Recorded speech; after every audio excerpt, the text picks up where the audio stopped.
তোমাদের বর্তমানে কিন্তু বিধবা ভাতা বা বয়স্ক ভাতার নতুন আবেদন কিন্তু ইতিমধ্যে শুরু হয়ে গেছে এবং বর্তমানে কিন্তু এর নতুন ফর্মও কিন্তু প্রকাশ করা হয়েছে।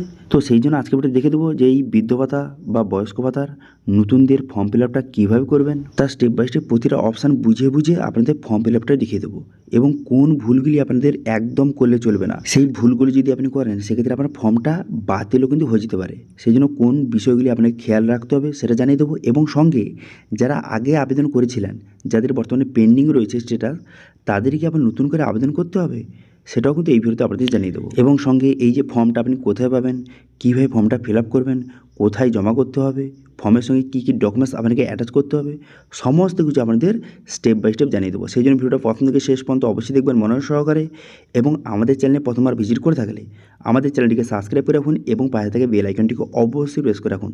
তো চলুন আজকে ভিডিওটা শুরু করা যাক। তো সর্বপ্রথম বলে কি এই ফর্মটা আপনি কোথায় পাবেন। এই ফর্মটা কিন্তু আপনি যে বর্তমানে আপনার এলাকায় জনকল্যাণ শিবির চলছে সেখান থেকে ফর্মটা কালেক্ট করতে পারেন, অথবা আপনাদের সুবিধার্থে ভিডিও ডেসক্রিপশানে আমি এর লিঙ্কটা প্রোভাইড করে দিয়েছি। তো এই যে ফর্মটা দেখতে পাচ্ছেন এটা হচ্ছে যে বিধবা ভাতা বা বয়স্ক ভাতার এটা নতুন আবেদনের ফর্ম। এবার ফর্মটা কীভাবে ফিল আপ করবেন আপনারা স্টেপ বাই স্টেপ দেখতে হবে। এই যে ফর্মটা ফিল আপ করবেন সেটা হচ্ছে বড় হাতের অক্ষরে কালো পেনে আপনি ফিল আপ করবেন। প্রথমে এখানে ফটোটা মারিয়ে দেবেন এবং ফটোর উপরে কিন্তু আপনি সিগনেচারটা করে দেবেন, ঠিক আছে, সেলফ অ্যাটেস্টেড। তারপর আপনি কিন্তু এখানে যে ক্যাটাগরিটা আপনাকে সিলেক্ট করতে হবে, যে অ্যাপ্লিকেশান ফর, এখানে আপনি তপশিলি বন্ধু না জয় জোহার কার জন্য আপনি আবেদন করছেন। এবার যারা এসসি তারা এসটিতে ঠিক চিহ্ন মারবেন, যারা এসটি তারা এসটিতে ঠিক চিহ্ন মারবেন, ঠিক আছে। এটা জয় বাংলা পেনশন স্কিমের মধ্যে পড়ে, সেই জন্য এখানে ঠিক চিহ্ন মারবেন। মেরে দেওয়ার পর তারপর আপনি কী করবেন, এখানে বলা হয়েছে পার্সোনাল ডিটেলস আপনাকে বসাতে হবে। সেই জন্য কী করবেন, বেনিফিশিয়ারি নেম, যার নামে আবেদন করছেন তার নামটা এখানে সঠিকভাবে কিন্তু লিখে দেবেন, বড় হাতের অক্ষরে কিন্তু, ঠিক আছে, বড় হাতের অক্ষরে এখানে সঠিকভাবে পুরো নামটা এখানে লিখে দেবেন, ঠিক আছে। লিখে দেওয়ার পর তারপর আপনি কী করবেন, এখানে জেন্ডারটা আপনাকে সিলেক্ট করতে হবে। আমি এখানে এক্সাম্পল হিসেবে এখানে আমি লিখে দিয়েছি রাজু দাস। এবার আপনার যে নামটা হবে সেই নামটা লিখে দেবেন, তারপর জেন্ডারটা এখানে সিলেক্ট করবেন, তারপরে ডেট অফ বার্থ, এখানে ডেট অফ বার্থটা সঠিকভাবে কিন্তু এখানে বসিয়ে দেবেন, ঠিক আছে। এখানে ডেট অফ বার্থটা সঠিক বসিয়ে দেবেন। বসিয়ে দেওয়ার পর এই ডেট অফ বার্থ অনুযায়ী বর্তমানে 1/1/2026 আপনার বয়সটা কত হয়েছে, এজটা কত, সেটা এখানে সঠিকভাবে কিন্তু লিখে দেবেন। এবার আপনার বয়সটা যত সেটা আপনি লিখে দেবেন, যে 60 বছর, 61, 62 কত বছর বয়স সেটা আপনি লিখে দেবেন, ঠিক আছে। দেখুন এখানে যে আমি নামগুলি ইউজ করছি এবং ডেট অফ বার্থ এইসব যে লিখছি এগুলো এক্সাম্পল হিসেবে বোঝানোর জন্য, ঠিক আছে। তো সেক্ষেত্রে আপনার যেটা হবে সেটা লিখে দেবেন। লিখে দেওয়ার পর তারপরে এখানে ফাদার নেম, এখানে কিন্তু আপনার বাবার নাম, এখানে আপনার বাবার নামটা সঠিকভাবে কিন্তু এখানে লিখে দেবেন, ঠিক আছে। এইভাবে কিন্তু লিখে দেবেন সঠিকভাবে বড় হাতের অক্ষরে। লিখে দেওয়ার পর তারপরে মায়ের নাম, আপনার মায়ের নামটা এখানে সঠিকভাবে লিখে দেবেন। লিখে দেওয়ার পর তারপরে কাস্ট, এখানে কাস্ট আপনাকে সিলেক্ট করতে হবে, যে আপনি এসসি না এসটি সেটা আপনি এখান থেকে সিলেক্ট কিন্তু করতে হবে। যদি এসসি হয়ে থাকেন এখানে ঠিক চিহ্ন মারবেন, যদি এসটি হয়ে থাকেন সেক্ষেত্রে ঠিক চিহ্ন মারবেন আপনার ক্ষেত্রে যেটা হয়। তারপর রিলিজন, এখানে রিলিজনটা লিখবেন, যে আপনি হিন্দু মুসলিম যেটা হয়ে থাকে সেটা আপনি এখান থেকে রিলিজনটা এখান থেকে লিখে দেবেন, ঠিক আছে। লিখে দেওয়ার পর তারপর আপনি কী করবেন, তারপর বলা হয়েছে যে ম্যারিটাল স্ট্যাটাস, যে আপনি অবিবাহিত না বিবাহিত এখান থেকে ঠিক চিহ্ন মারবেন। যদি বিবাহিত হয়ে থাকেন সেক্ষেত্রে ম্যারিড এখান থেকে ঠিক চিহ্ন মারবেন, ঠিক আছে। তারপরে এখানে স্পাউস নেম, যদি আপনি ম্যারিড হয়ে থাকেন সেক্ষেত্রে আপনার স্ত্রীর নামটা এখানে লিখে দেবেন এবং যারা যে বিবাহিত মহিলা যারা আবেদন করছে সেক্ষেত্রে এই স্পাউস নামের জায়গায় তার স্বামীর নামটা লিখে দেবেন, ঠিক আছে। তারপরে মান্থলি ফ্যামিলি ইনকাম, তো এখানে কিন্তু আপনি 1000 টাকা বা তার নিচে আপনি করবেন, ঠিক আছে। আমি আপনাদের এক্সাম্পল হিসেবে লিখলাম, কিন্তু আপনারা কিন্তু এখানে 1000 বা তার নিচে কিন্তু আপনি লিখবেন, ঠিক আছে, মান্থলি ইনকামটা। তো 1000 টাকা লিখে দিতে পারেন, কোনো সমস্যা নেই। তারপর এখানে বলা হয়েছে যে পার্সোনাল যে আইডেন্টিফিকেশান ডিটেলস কিন্তু আপনাকে বসাতে হবে। এখানে বলা হয়েছে যে কাস্ট সার্টিফিকেট নম্বর, আপনার কাস্ট সার্টিফিকেট নাম্বারটা এখানে সঠিকভাবে লিখে দেবেন এখানে, ঠিক আছে।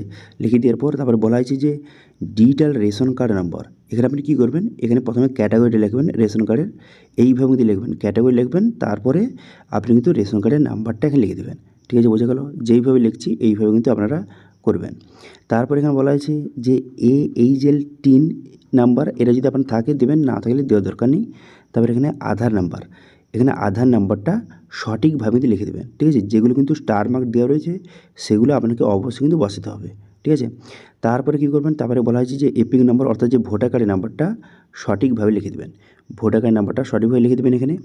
লিখে দেওয়ার পর তারপর এখানে বলা হয়েছে যে বর্তমানে আপনি কি সিএতে আবেদন করেছিলেন, যদি আপনি আবেদন করে থাকেন সেক্ষেত্রে অ্যাপ্লাই এখানে ঠিক চিহ্ন মারবেন, ঠিক চিহ্ন মেরে দেওয়ার পর এখানে অ্যাপ্লিকেশান নাম্বারটা বসিয়ে দেবেন। এবার যদি আপনার কার্ডটা ইস্যু হয়ে গিয়ে থাকে, সার্টিফিকেট ইস্যু হয়ে গিয়ে থাকে, সেক্ষেত্রে এখানে ইস্যুতে ঠিক চিহ্ন মারবেন এবং যে সিএতে আপনি আবেদন করার পর যে সার্টিফিকেটটা আপনাকে প্রোভাইড করেছে সেই সার্টিফিকেট নাম্বারটা বসিয়ে দেবেন। ঠিক আছে, তারপর এখানে বলা হয়েছে যে বর্তমানে আপনার এসআর 2026 থেকে আপনি কি ডিলেড হয়ে গিয়েছিলেন এবং আপনি ট্রাইব্যুনালের জন্য আপনি আবেদন করেছিলেন, যদি করে থাকেন সেক্ষেত্রে ইয়েস করবেন এবং কেস নাম্বারটা আপনি লিখে দেবেন। এবার যদি আপনি আবেদন না করে থাকেন সেক্ষেত্রে এখানে নোতে ঠিক চিহ্ন মারবেন। ঠিক আছে, তারপর আপনি কী করবেন, তারপর বলা হয় যে প্যান কার্ড। এখানে যদি আপনার প্যান কার্ড যদি থেকে থাকে সেক্ষেত্রে প্যান কার্ডের নাম্বারটা সঠিকভাবে কিন্তু লিখে দেবেন এখানে। ঠিক আছে, প্যান কার্ড নাম্বার লিখে দেবেন। লিখে দেওয়ার পর তারপর আপনি কী করবেন, তারপরে আপনি পরের পেজে চলে আসবেন। পরের পেজে বলা হয়েছে যে কন্ট্যাক্ট ডিটেলস আপনাকে বসাতে হবে। স্টেট নাম দেওয়া রয়েছে, এরপর হচ্ছে অ্যাসেম্বলি, আপনার বিধানসভার ক্ষেত্রের নাম এবং ব্যাকেটে তার নাম্বারটা লিখে দেবেন। ঠিক আছে, এরপর ডিস্ট্রিক্ট, এখানে ডিস্ট্রিক্টটা কিন্তু আপনি সঠিকভাবে লিখে দেবেন। আপনার যে ডিস্ট্রিক্টটা রয়েছে সেই ডিস্ট্রিক্টের নামটা লিখে দেবেন। লিখে দেওয়ার পর তারপরে পুলিশ স্টেশন, এখানে পুলিশ স্টেশনটা এখানে নামটা লিখে দেবেন। লিখে দেওয়ার পর ব্লকের নামটাকে লিখে দেবেন। ব্লকের নামটা এখানে সঠিকভাবে লিখে দেওয়ার পর তারপর কী করবেন, তারপর বলা হয়েছে যে গ্রাম পঞ্চায়েত বা ওয়ার্ডের নাম্বারটা এখানে লিখে দেবেন। ঠিক আছে, গ্রাম পঞ্চায়েত বা ওয়ার্ডের নাম্বারটা লিখে দেওয়ার পর তারপর আপনি কী করবেন, তারপরে ভিলেজ বা টাউন বা সিটির নামটা এখানে সঠিকভাবে লিখে দেবেন। আপনার ক্ষেত্রে যেটা প্রযোজ্য সেটা এখানে নামটা লিখে দেবেন। লিখে দেওয়ার পর এরপর বলা হয়েছে যে হাউস নাম্বার যদি থেকে থাকে সেক্ষেত্রে হাউস নাম্বারটাকে লিখে দেবেন। লিখে দেওয়ার পর তারপর আপনি কী করবেন, তারপর এখানে বলা হয়েছে যে পোস্ট অফিস, এখানে পোস্ট অফিসের নামটা সঠিকভাবে কিন্তু এখানে লিখে দেবেন। ঠিক আছে, আপনার যে পোস্ট অফিস রয়েছে সেই পোস্ট অফিসের নামটা লিখে দেবেন এখানে। লিখে দেওয়ার পর তারপর আপনি কী করবেন, এখানে পিনকোড, এখানে পিনকোডটা সঠিকভাবে কিন্তু লিখে দেবেন। ঠিক আছে, আপনার যে পিনকোড রয়েছে সেই পিনকোডটা লিখে দেবেন এখানে। লিখে দেওয়ার পর তারপর আপনি কী করবেন, তারপর বলা হয়েছে আপনি এই অ্যাড্রেসে কত বছর ধরে থাকছেন। দেখুন আপনাকে এই অ্যাড্রেসে মিনিমাম কিন্তু 10 বছরের বেশি থাকতে হবে। ঠিক আছে, সেই জন্য কিন্তু আপনি কত বছর ধরে থাকছেন সেটা লিখে দেবেন।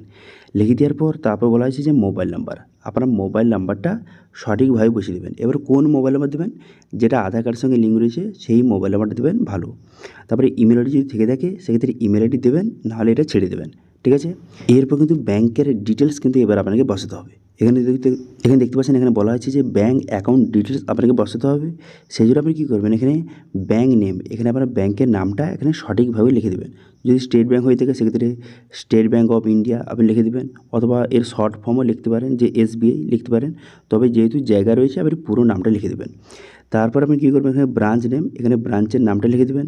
লিখে দেওয়ার পর তারপরে ব্যাঙ্ক অ্যাকাউন্ট নাম্বার, আপনার ব্যাংকের অ্যাকাউন্ট নাম্বারটা সঠিকভাবে লিখে দেবেন। এবার এখানে কোন ব্যাংকের ডিটেলস বসাবেন, যেই ব্যাংকের সঙ্গে ডিবিটি লিঙ্কটা রয়েছে। ঠিক আছে, যেই ব্যাংকের ডিবিটি লিঙ্কটা রয়েছে সেই ব্যাংকের কিন্তু ডিটেলস এখানে আপনাকে বসাতে হবে। ঠিক আছে, বোঝা গেল।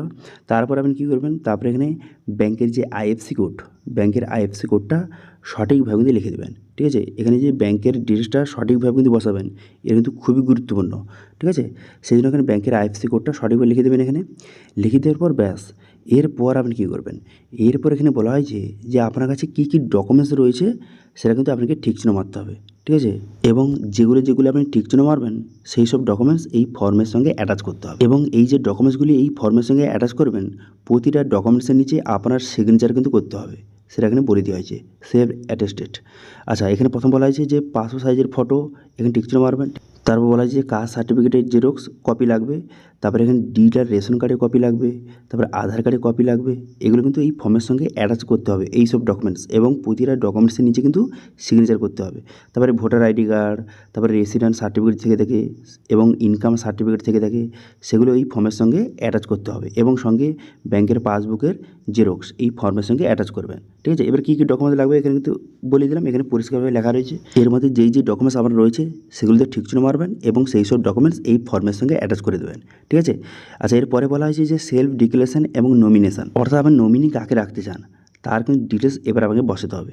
এবার যাকে আপনি নমিনি রাখতে চান তার নামটাকে লিখে দেবেন। এবার ধরুন আপনার ছেলেকে আপনি নমিনি রাখতে চান, সেক্ষেত্রে আপনার ছেলের নামটা লিখে দেবেন।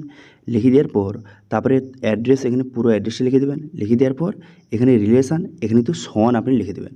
যেহেতু আপনি ছেলের নামটা লিখছেন সেই জন্য কিন্তু এখানে আপনি কী করবেন, এখানে রিলেশানের জায়গায় সন লিখে দেবেন। ওকে, এরপরে কী করবেন, এরপর বলা হয়েছে এর মধ্যে কোনো রকম পেনশন স্কিমের বেনিফিট কি আপনি বর্তমানে পাচ্ছেন, যেমন কিন্তু এনএএসপি, ওল্ড এজ পেনশন, এবারে বিভিন্ন রকম পেনশন নাম ধরেছে। এবার আপনি যদি কোনো রকম পেনশনের যে বেনিফিট বর্তমানে পাচ্ছেন সেটাতে ঠিক চিহ্ন মারবেন, নাহলে এটা ছেড়ে দেবেন, ঠিক আছে। তারপর আপনি কী করবেন, তারপর কিন্তু এখানে আপনার ডেটটা বসাবেন, যে কোন ডেটে আপনি ফর্মটাকে জমা করবেন সেই ডেটটা এখানে সঠিকভাবে কিন্তু লিখে দেবেন, ঠিক আছে। ডেটটা লিখে দেওয়ার পর তারপর আপনি কী করবেন, এখানে সিগনেচার, এখানে আপনার সিগনেচারটা সঠিকভাবে করে দেবেন, ঠিক আছে। সিগনেচারটা করে দেওয়ার পর ব্যাস আপনার কাজ শেষ। এরপরে দেখতে পাচ্ছেন এখানে লেখা রয়েছে যে অফিস, এগুলো কিন্তু অফিস ফিল আপ করবে, এগুলো আপনাকে কোনো রকম ফিল আপ করার প্রয়োজন নেই। অফিস এগুলো ফিল আপ করবে, করে কিন্তু আপনাকে রিসিভ কপি আপনাকে প্রোভাইড করবে, ঠিক আছে। সেই জন্য কিন্তু এই জায়গাটা আপনাকে যে ফিল আপ করার কোনো রকম দরকার নেই, এটা কিন্তু অফিস ফিল আপ করার জন্য, ঠিক আছে। ব্যাস এবার এই ফর্মের সঙ্গে যেই ডকুমেন্টস কথা বললাম সেই সব ডকুমেন্টস এই ফর্মের সঙ্গে অ্যাটাচ করবেন, করে আপনি কোথায় জমা দেবেন। বর্তমানে আপনারা জানেন যে জনকল্যাণ শিবির যে হচ্ছে বর্তমানে 15 তারিখ, 16 তারিখ, 17 তারিখ 3 দিন চলবে। এবার আপনার এলাকায় যেখানে জনকল্যাণ শিবির হচ্ছে সেখানে গিয়ে কিন্তু এই ফর্মটা আপনি জমা করে দিয়ে আসবেন। জমা করে দিয়ে আসার পর তারপরে আপনার ফর্মটা বর্তমানে কোন পর্যায়ে রয়েছে তার স্ট্যাটাস কিন্তু আপনি অনলাইন থেকে চেক করতে পারবেন, ঠিক আছে। অনলাইন থেকে তার স্ট্যাটাস চেক করতে পারবেন। তারপরে যখন অ্যাপ্রুভ হয়ে যাবে তখন প্রতি মাসে মাসে আপনাকে 2000 টাকা করে প্রোভাইড করা হবে। আগে এটা 1000 টাকা ছিল, কিন্তু এটা এখন বর্তমানে বাড়িয়ে 2000 টাকা করা হয়েছে, ঠিক আছে। তো আশা করি বুঝতে পারছেন বর্তমান যে বৃদ্ধ ভাতা বা বয়স্ক ভাতা আপনি নতুন আবেদন কীভাবে করবেন সেটা আপনাকে দেখিয়ে দিলাম। এবার মেন কথা হলো যারা আগে আবেদন করেছিলেন কিন্তু এখনও মতো তাদের পেন্ডিং অবস্থায় রয়েছে, তারা যখন স্ট্যাটাস চেক করছে তাদের এখনও কিন্তু অ্যাপ্রুভ করা হয়নি, পেন্ডিং অবস্থায় রয়েছে, সেক্ষেত্রে তারা কি আবার নতুন করে আবেদন করবে? দেখুন, যারা আগে আবেদন করেছিলেন এখনও তো পেন্ডিং অবস্থা রয়েছে, সেক্ষেত্রে আপনি কিন্তু এই যে জনকল্যাণ শিবির হচ্ছে সেখানে গিয়ে কিন্তু সেই রিসিপ্টটা আপনি বার করবেন, সেখানে যে পেন্ডিং লেখা রয়েছে সেই রিসিপ্টটা বার করে আপনি কিন্তু সেখানে গিয়ে যোগাযোগ করুন। তারা কী বলছে দেখুন, তারা যদি বলে সেটা বাদ হয়ে গেছে আবার নতুন করে আপনাদের আবেদন করতে হবে, সেক্ষেত্রে নতুন করে আবেদন করবেন। এবার তারা যদি বলে না নতুন করে আবেদন করার কোনো রকম দরকার নেই, এই যে নতুন আবেদন চলছে এদের সঙ্গে সঙ্গে আপনাদেরও কিন্তু ভেরিফিকেশান হয়ে যাবে এবং আপনারা কিন্তু টাকা পাবেন, এরকম যদি বলে সেক্ষেত্রে নতুন করে আবেদন করার দরকার নেই। সেই জন্য আপনার এলাকায় যেখানে জনকল্যাণ শিবিরটা বসেছে সেখানে গিয়ে কিন্তু একবার যোগাযোগ করবেন তারা কী বলে, ঠিক আছে। তো এটি ছিল আজকে আপডেট। ভিডিও ভালো হয়ে থাকলে ভিডিওকে লাইক করবেন এবং ভিডিও কিন্তু বন্ধুর সঙ্গে শেয়ার করবেন, এবং আমাদের চ্যানেলে প্রথমবার ভিজিট করে থাকলে আমাদের চ্যানেলটিকে সাবস্ক্রাইব করে রাখুন এবং পাশে থাকা বেল আইকনটিকে অবশ্যই প্রেস করে রাখুন। আজকে ভিডিওটা এই পর্যন্ত, দেখা আছে নেক্সট ভিডিওতে। Thank you.